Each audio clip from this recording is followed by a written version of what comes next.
오늘은 미가서 6장 6절에서 8절 말씀 상하겠습니다. 6장 6절에서 8절까지 말씀이 있습니다.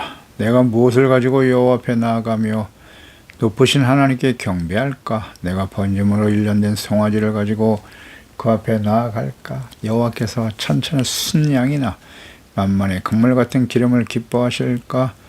내 허물을 위하여 내 맏아들을 내 영혼의 죄로 말미암아 내 몸에 열매를 드릴까? 사람아, 주께서 선한 것이 무엇임을 내게 보이셨나니 여호와께서 내게 구하시는 것은 오직 정의를 행하며 인자를 사랑하며 겸손하게 내 하나님과 함께 행하는 것이 아니냐. 아멘. 하나님께서 원하시며 기뻐하시는 일. 하나님께서 어떤 불의하고 불법한 일도 이스라엘 백성들에게 행하지 않으셨습니다. 그들을 괴롭게 하지 않으셨습니다. 그것이 있으면 자신에게 변론하라고 외치고 계시죠. 왜 하나님을 버리고 우상숭배의 죄악에서 돌이키지 않는지 그 이유와 증거를 말하라고 말씀하십니다. 하나님께서 이스라엘이 하나님을 버리고 순종하지 않을 정도로 인내의 한계에 도달하도록 하는 고통을 준 적이 없습니다. 하나님께서는 이스라엘을 괴롭히신 적이 없으시고 도리어 애굽에서 종살이하던 이스라엘을 속량하여 구원의 은총을 베푸셨습니다. 아브라함과의 약속을 이루시기 위해서 그들을 약속의 땅으로 인도하셨습니다.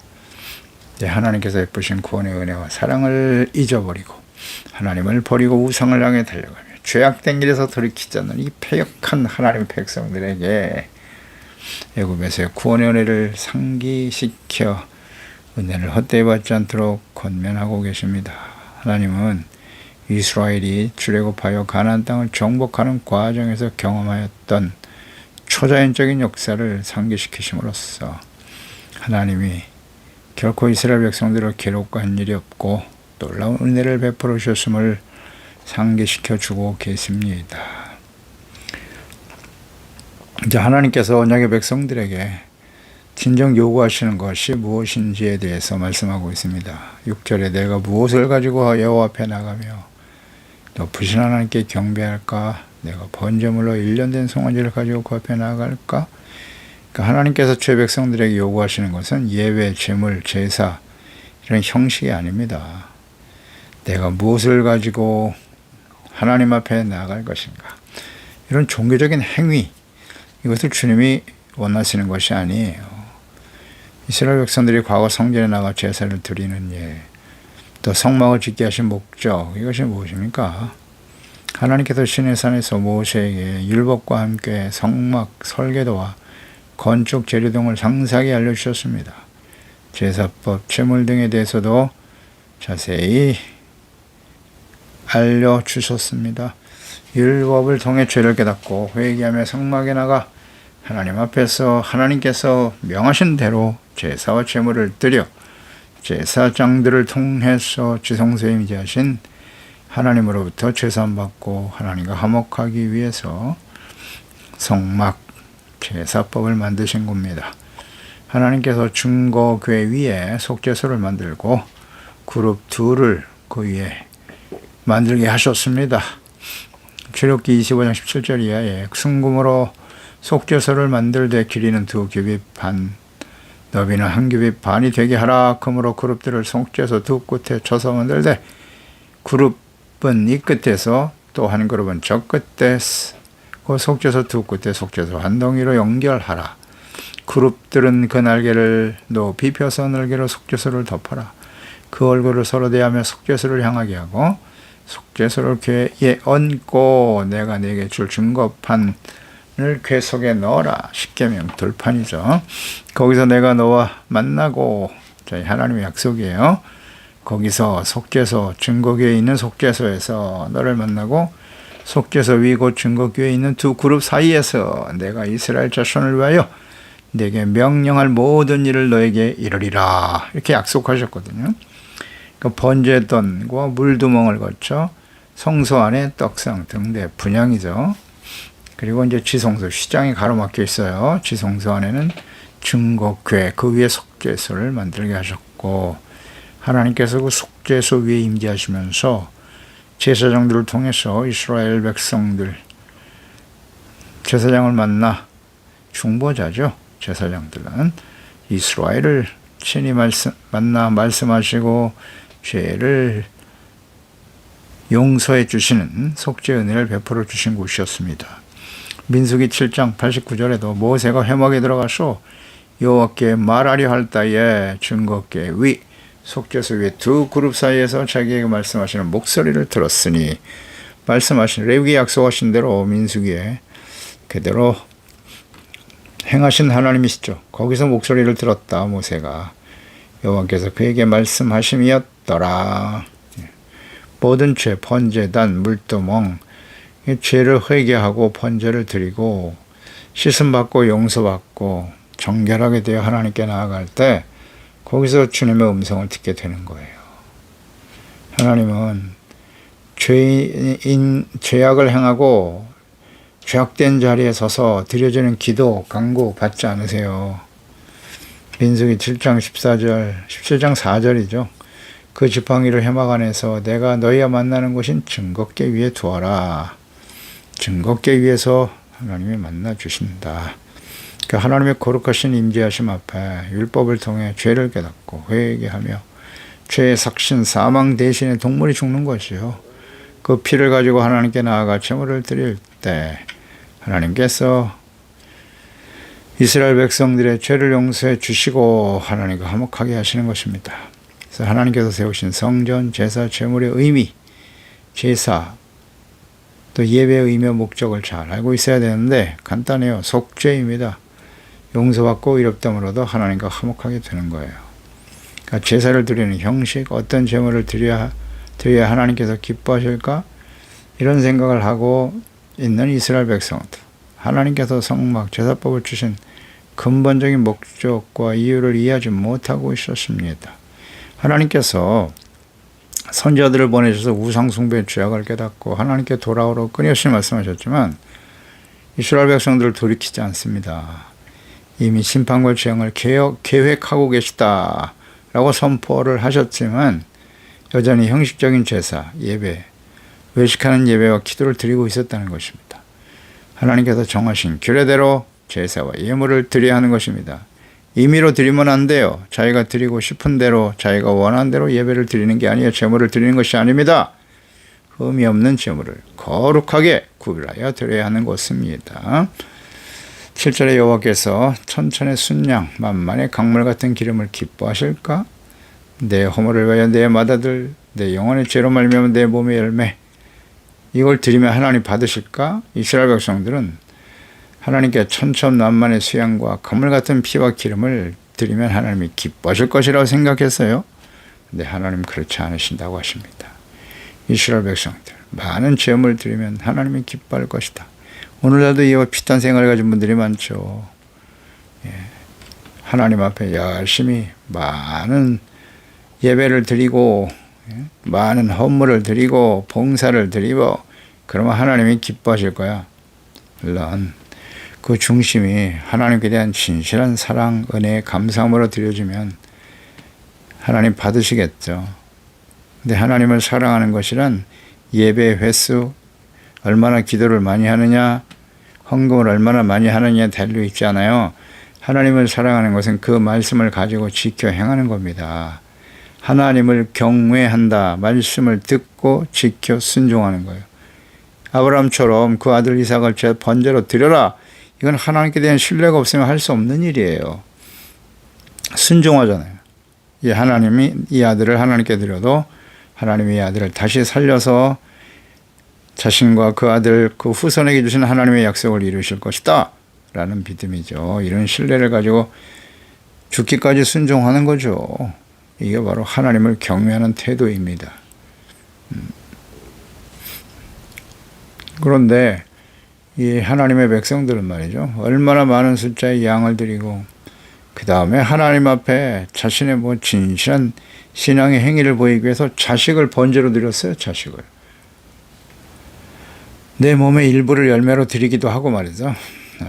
그러니까 내 몸의 열매란 건 자식이죠. 자식을 하나님께 번제로 드리면 하나님이 내 중심을 보시지 않을까? 이삭을 하나님 번제로 드리라고 하는 아브라함에게 주셨던 하나님의 약속과 이 의미는 다른 겁니다. 하나님을 경외하고 사랑하는 증거가 자기 자식을 번제로 드리는 게 아니에요. 예배 형식이 있지 않다고요. 하나님의 말씀에 절대 복종하고 순종하는 의롭고 거룩하고 진실된 하나님의 자녀로 살아가는 것이 중요한 것이죠. 북이스라엘은 금송아지 우상을 세워서 거기서 벗어나지 못했죠. 유다에게 하신 말씀이에요. 형식적인 제사와 제물을 드린 유다 백성들에 대한 책망과 가르침. 이사야 1장 10절이야죠. 너희 소돔에 가는들아, 하나님께서 이스라엘 유다 백성들에게 소돔의 간원이라고 하셨어요. 소돔. 여호와의 말씀을 들어라. 너희 고모라 백성이라고 하셨어요. 방백들은 소돔의 사람, 그 자녀들이, 백성들이 역시 고모라 사람과 같다는 거예요. 하나님의 진노의 심판을 받은 소돔과 고모라의 백성들과 같다. 그만큼 악이 창궐하다는 것입니다. 우리 하나님의 법에 귀를 기울일 자다. 하나님의 법, 하나님의 말씀, 여호와께서 말씀하시되 너희의 무수한 재물이 내게 무엇이 유익하뇨? 나는 순양의 번제와 살진 짐승의 기름에 해불렀고 나는 수송아지와 어린 양과 순염소의 피를 기뻐하지 아니하노라. 너희가 내 앞에 보이러 오니 이것을 누가 너에게 요구하였느냐? 내 바닥만 밟을 뿐이니라. 헛된 재물을 다시는 가져오지 마라. 분양은 내가 가증히 여긴다. 하하, 참. 월삭 안식일 대회로 모이는 것도 그러하니 성회와 아울러 악을 행하는 것을 내가 견디지 못하겠다고 말씀하시잖아요. 하나님 앞에 절기를 지키고 예배 때마다 헌물을 드리고 제사를 드리고, 근데 그런 것에 하나님께서 더 이상 악을 행하면서 그런 형식적인 제사를 드리는 것을 견딜 수 없다고 하시잖아요. 하나님의 말씀을 순종하는 게 중요하라고 사무엘상 15장 22절에 사울에게 하나님이 사무엘을 통해서 하신 말씀이죠. 여호와께서 번제와 다른 제사를 그의 목소리를 청종하는 것을 좋아하신 같이 좋아하시겠나이까? 순종이 제사보다 낫고 듣는 것이 순양의 기름보다 나으니 이는 거역하는 것은 점치는 죄와 같은 것이고 완고한 것은 사실 우상에게 절하는 죄와 같음이다. 왕이 여호와의 말씀을 버렸으므로 여호와께서도 왕을 버려 왕이 되지 못하게 하셨나이다. 아멘. 순종하는 것이 수많은 순양, 제사, 제물을 드리는 것보다 낫다는 거예요. 하나님의 말씀에 순종. 하나님 사랑, 이웃 사랑. 내가 너희를 사랑한 것 같이 너희가 서로 사랑하라. 말씀을 순종해야죠. 근데 말씀에 대한 이해도 없고 무지하잖아요. 하나님이 어떤 분이신지에 대한 이해도 없어요. 알지 못하는 걸 믿을 수는 없는 겁니다. 그래서 잘 모르니까. 자기가 옳다고 여기는 대로 임의로 그냥 살아가는 거예요. 자기 임의로 하나님을 섬기고 형식적인 종교 예배 의식에 빠져 있어요. 그것이 자신의 의라고 생각하고. 하나님의 말씀을 모르면 자기 뜻대로 행동하는 거예요. 절대 진리입니다. 그게 우상숭배죠.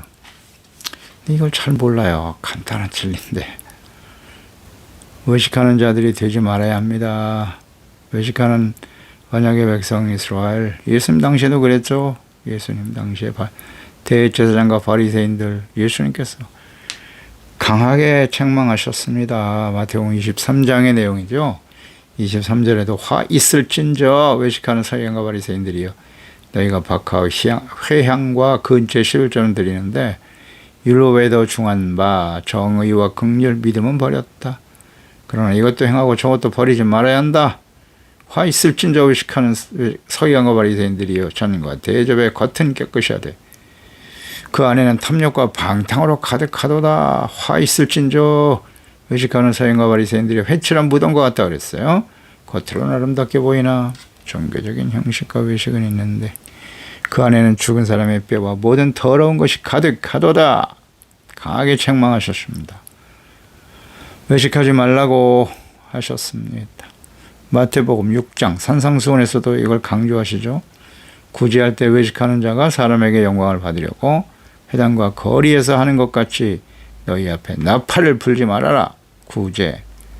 어려운 사람 도울 때 오른손이 하는 일을 왼손이 모르게 해야지. 모든 사람들에게 나팔을 불어 내가 이런 선을 어려운 사람을 돕고 있어요. 5절에도 너희가 기도할 때 외식하는 자와 같이 하지 말아라. 그들은 사람에게 보이려고 회당과 큰 거리역에 서서 기도하는 걸 좋아해. 사람들에게 보이려고 하는 거예요.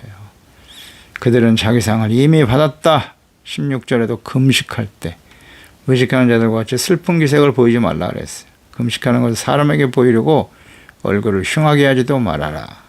진실로 내게로니 상을 이미 받았다. 주님은 이렇게 외식하는 것, 사람들에게 보이려고 하는 거예요. 아주 싫어하십니다. 받지 않으세요. 우리가 외식하는 신앙생활은 아닌지 우리 자신을 돌아봐야 돼요. 우리가 하나님께 예배하고 기도하고 주님의 말씀을 배우고 묵상하는 그 의미가 무엇인가를 생각해 보세요. 말씀 앞에서 드러난 자신들의 죄를 깨닫고 의식하고 교만하고 얼마나 자기 본위의 신앙생활을 하고 있는지, 우상숭배의 죄악에서 돌이키려고, 그래서 용서받고 회복되려고 하는 진실한 마음이 있는가. 베드로전서 2장 1절에 악독과 기만과 외식, 시기, 모든 비방하는 말을 버리라. 갓난 아이들같이 순전하고 신령한 자들 사모하라. 이는 그로 말미암아 너희로 구원에 이르도록 자라게 하려 하심이라. 너희가 산돌같이 신령한 집으로 세워졌다. 예수 그리스도로 말미암아 하나님이 기쁘시게 받으실 신령한 제사를 드릴 제사장이 된 것이다. 그렇게 되어야 한다고 강조하시면서 너희는 택하신 족속이고 왕같은 제사장이고 거룩한 나라, 그의 소유된 백성이 아니냐. 이는 너희를 어둠 가운데서 불러내어 그의 기이한 빛에 들어가게 하시니 아름다움을 또 덕을 선포하게 하려 하심이라 말씀하시죠. 그래서 이 영혼을 거스러 싸우는 육체 정욕을 제어하라. 우리 안에 끊임없이 육체 정욕, 안목 정욕, 이 세상의 짜랑이 꿈틀거리고 있죠. 꿈틀거리고 있어요. 이 정욕을 어떻게 제어할 것인가 우리에게 주어진 관건, 우리의 숙제예요. 문제고. 그래서 끊임없이 우리의 의지와 노력만 갖고는 안 돼요. 절대 못 이깁니다. 성령님의 도우심, 진리의 말씀으로 싸우는 거예요.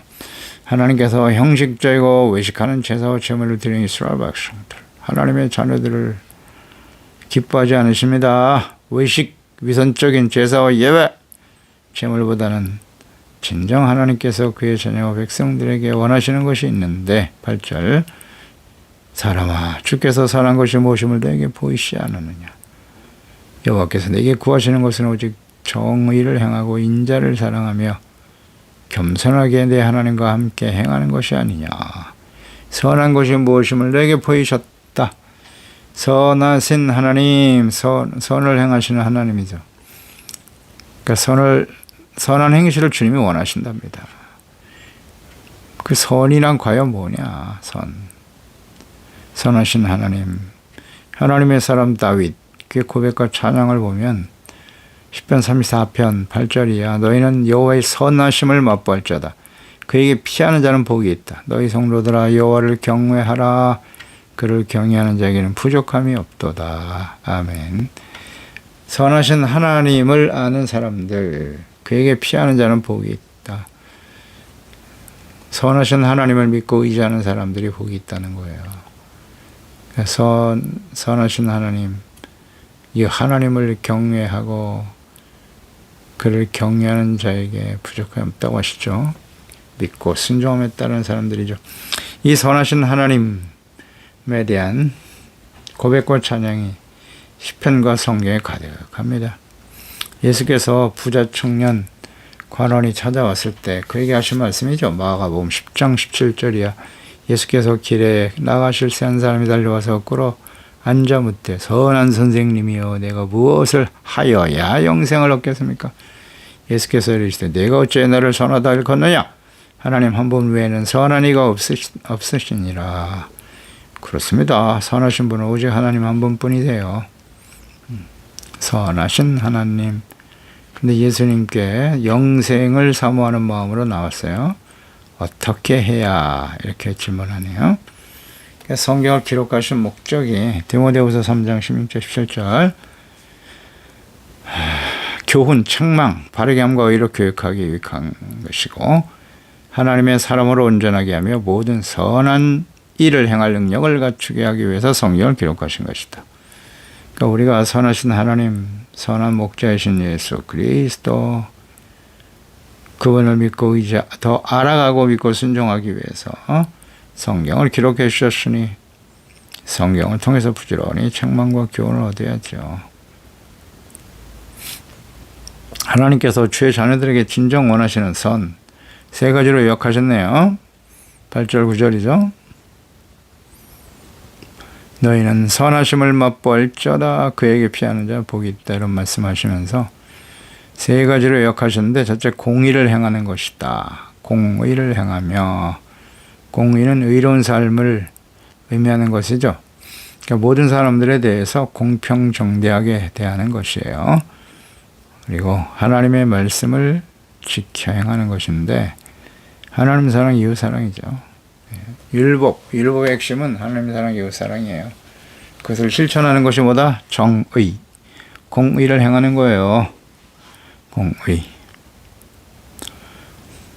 주님의 말씀을 지켜 순종하는 것이다. 그래서 부자 청년 관원이 예수님께 나왔을 때 그 질문이잖아요. 선한 선생님, 제가 무엇을 하여야 영생을 얻겠습니까? 이에 대해서 예수님이 뭐라고 하셨어요? 부모를 공경하라, 살인하지 말라, 간음하지 말라, 이웃에게 거짓 증거하지 마라. 이건 다 너가 다 지켰니? 이렇게 물으시잖아요. 하나님 앞에 정의를 행하는 것, 이것은 하나님을 사랑하는 것은 그 말씀을 계명을 가지고 지켜 행하는 것이라고 분명히 말씀하셨어요. 그게 바로 이웃 사랑이죠. 자신 있게 제가 그건 어려서부터 지켰습니다. 그래, 잘했네. 그러면 너 부자구나. 네가 가지고 있는 재산을 팔아서 가난한 사람들에게 나누어 주고 나를 따라라. 그러면 하늘에서 큰 상급이 있을 것이다. 이런 말씀하시죠. 그러니까 하나님의 말씀 5계명에서 10계명까지 이웃사랑, 이것은 이제 산상수훈에서 좀 더 구체적으로 예수님께서 의의 기준에 대해 설명하셨죠. 그 공의를 행하는 것이 뭐다? 선입니다. 두 번째, 인자를 사랑하며, 인자, 헤세드. 친절, 자비, 인자, 긍휼이거든요. 그러니까 인자와 긍휼을 사랑한다라고 하는 것은 하나님께서 우리를 긍휼히 여기시고 불쌍히 여기사 용서해 주시는 것처럼 형제와 이웃을 진심으로 불쌍히 여기고 긍휼히 여기며 사랑하는 것, 이것이 곧 하나님의 계명을 지키는 것과 같다. 그래서 하나님께서는 택함받은 주의 백성들과 자녀들에게 헤세드, 사랑과 인자, 자비를 베풀어 주셨고, 주님이 우리를 사랑하신 같이 너희가 서로 사랑하라. 긍휼히 여기고 불쌍히 여겨라. 이것을 실천하는 것이 곧 선이라고 말씀하십니다. 마태복음 5장 23절 이하에 그러므로 예물을 제단에 드리려다 하다가 너 거기서 내 형제에게 원망 들을 만한 일이 있는 것이 생각이 나면 예물을 제단 앞에 두고 먼저 가서 형제와 화목하고 그에 와서 예물을 드려라. 형제들 간에 서로 싸우고 다투고 그런 상태에 나와서 예배드리면 하나님 받지 않으신다잖아요. 일단 돌아 예물을 두고 혹시 원망받을 만한 일이 생각이 나면 가서 내가 잘못한 거 있으면 잘못을 구하고 또 용서할 것은 용서해 주고 화평을 이루고 그 다음에 와서 하나님께 제사와 예물을 드리라고 말씀하십니다. 이런 것들이 선이에요. 불쌍히 여기는 거죠. 새 계명을 너에게 주노니, 요한복음 13장 34절 35절. 내가 너희를 사랑한 것 같이 어떻게 사랑하셨어요? 죄 없으신 하나님의 아들이 십자가에서 자신의 몸을 제물로 드리신 거예요. 이러한 사랑으로 너희가 서로 사랑해야 한다고. 서로 사랑하라. 가장 먼저 사랑해야 될 사람들이 누구예요? 서로 너희가 예수 믿고 구원받은 가정에서부터 남편과 아내가, 부모와 자녀들이 서로 사랑을 실천해야죠. 네, 가족, 부모, 형제를 사랑하지 못하는 사람들이 하나님을 사랑할 수 있겠습니까? 이웃, 나라를 사랑하고 있을 수 없어요. 네. 먼저 눈에 보이는 형제, 가족들을 사랑해야죠. 갈라디아서 5장 13절 이하 형제들아, 너희가 자유를 위하여 부름을 받았는데 온 율법은 내 이웃을 사랑하기를 내 자신과 같이 하라 하신 말씀에서 다 이루어진 거야. 이렇게 분명히 말씀하시죠. 네, 이웃을 사랑하는 것이 온 율법을 지켜 순종하는 것과 같다. 또 하나 선이란 뭐냐? 겸손히 내 하나님과 함께 행하는 것이다. 그 하나님과 더불어 교제하며 행하는 것이죠. 겸손이 매우 중요해요. 겸손이 뭐라고요? 하나님 앞에서 자기 자신의 죄와 연약함을 깨닫고 회개하고 돌이키는 수 있는 것. 그게 겸손이에요. 하나님 앞에 서기 때문에 겸손해질 수 있는 겁니다. 아무리 수많은 제사와 예배를 드려도 하나님 앞에서 겸손히 내가 죄인입니다. 나 같은 죄인도 하나님이 용서해 주셨는데 우리 형제와 이웃의 죄를 어찌 내가 용서하지 못하겠습니까? 이런 게 겸손이죠. 겸손하지 않고 마음이 교만해. 남들을 정죄하고 비난하고 자신은 의롭고 다른 사람은 다 죄인이야. 교만이잖아요. 이런 건 선이 아닙니다. 보면 모르겠습니까? 하나님은 교만한 자를 어떻게 하신다고요? 대적하신다고요. 겸손한 자에게 은혜를 주시는 거예요. 하나님이요. 저는 죄인입니다. 나 같은 죄인 용서해 주신 하나님의 은혜에 감사합니다. 이런 게 겸손이죠. 그리고 사람들을 불쌍히 여겨요. 불쌍히 여기고 긍휼히 여기는 자는 복이 있나니 긍휼히 여김을 받으리라. 예, 팔복. 이 말씀의 의미가 무엇인지 모르겠습니까? 어떤 사람이 복 있는 사람입니까? 심령이 가난하고 애통하고 주여 자신의 죄 때문에 심령이 가난한 자는 겸손이잖아요. 겸손으로 시작해서 자신의 죄를 깨닫고 애통하고 눈물을 흘리고 온유한 자가 되어 주님의 말씀에 온전히 순종하며 따르고 의를 생명처럼 소중하게 여기고 내가 하나님 앞에 긍휼이 필요한 것을 알아 모든 형제와 이웃의 죄를 긍휼히 여기고 불쌍히 여길 줄 아는 사람. 그게 선이잖아요. 그런 사람들이 하나님과 함께 동행하며 살아가는 거예요. 하나님과 함께 행한다는 것은 하나님이 우리 안에 우리가 주님 안에 예수 그리스도가 우리 안에 우리가 예수님 안에 하나님 아버지와 하나 되어 살아가는 거예요. 이것은 성령이 우리 가운데 임하실 때 가능한 것이죠. 요한복음 14장에 약속하셨어요. 성령이 임하시면 예수 그리스도와 하나님과 우리가 하나 되어진다는 거죠. 그래서 주님과 함께 주님의 행하신 대로 예수님의 삶을 본받고 따르는 삶이겠죠. 그게 선이에요. 선. 그래서 내 말이 너희 안에 거하고 너희가 내 안에 거하면 무엇이든지 원하는 대로 구하라. 그러면 다 이루리라. 예. 요한복음 15장 8절이야. 그래서 열매를 많이 맺을 때 하나님께서 영광 받으시는 것이고 우리가 예수님의 제자로 살아가게 되는 것입니다. 이것이 바로 주님께서 그의 자녀 백성들에게 요구하시는 거예요. 선한 것이 무엇이냐? 주님이 무엇을 요구하시느냐? 미가서 6장 8절을 잊지 마세요. 항상 마음속에 새겨야 돼요. 하나님의 뜻은 선을 행하는 것이에요. 성경을 기록한 목적도 선을 행할 능력을 갖추도록 하기 위해서임을 우리는 잊지 말고 하나님의 뜻에 부응하여 겸손히 따르는 저희들이 되어야 할 것입니다. 기도하겠습니다. 하나님 아버지, 오늘도 주의 말씀을 듣고 깨닫습니다. 하나님께서는 천천의 양을 드리고 만만의 수행의 기름을 드리는 것보다 하나님 앞에 겸손히 그 말씀 앞에서 자신의 죄를 깨닫고 회개하고 용서받고 하나님 앞에 형식과 외식하는 신앙보다는 진심으로 하나님 앞에서 말씀 앞에 자신의 죄를 깨닫고 애통하며 회개하며 겸손히 주님의 말씀을 순종하는 하나님을 진심으로 경외하는 자들을 원하시는 것이죠. 주님께서 우리에게 요구하시고 원하시는 것이 있다. 그것이 바로 선을 행하는 것입니다. 선이란 하나님 앞에 겸손한 사람의 공의, 정의를 행하는 거예요. 하나님의 말씀과 뜻을 사랑하는 실천해 가는 거죠. 하나님 사랑, 이웃 사랑, 그리고 하나님이 우리를 긍휼히 여기신 같이 형제와 이웃을 긍휼히 여기고 불쌍히 여기는 거예요. 용서해 주는 것을 사랑하고 좋아하는 사람. 그것이 바로 선입니다. 그리고 겸손히 하나님과 함께 행하는 거죠. 말씀 안에서, 성령 안에서 하나님 아버지의 인도하심을 따라 그리스도 안에서 주님의 삶을 본받고 따르는, 그리고 하나님의 말씀을 죄로 묵상하고 성령님의 인도하심을 따라 이제 하나님이 기뻐하시는 선한 일을 행하면서 하나님 앞에 영광스러운 모습으로 살아갈 수 있는 저희들이 들 수 있도록 도와주세요. 예수님의 이름으로 기도드리옵나이다. 아멘.